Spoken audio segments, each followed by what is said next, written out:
وأن اعبدوني هذا صراط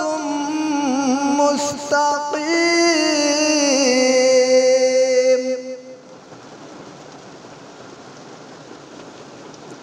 ولقد أضل منكم جبلا كثيرا أفلم تكونوا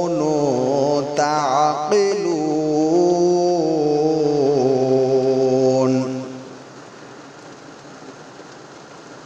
هذه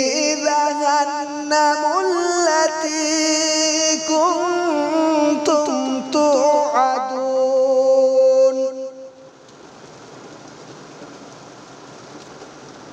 اصلوها اليوم بما كنتم تكفرون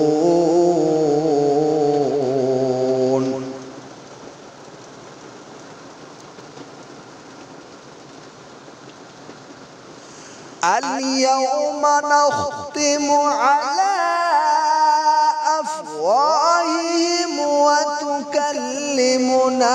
أيديهم وتشهد أرجلهم بما كانوا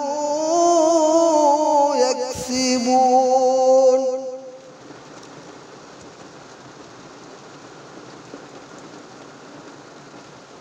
ولو نشاء لطمسنا على أعينهم فاستبقوا الصراط فأنى يبصرون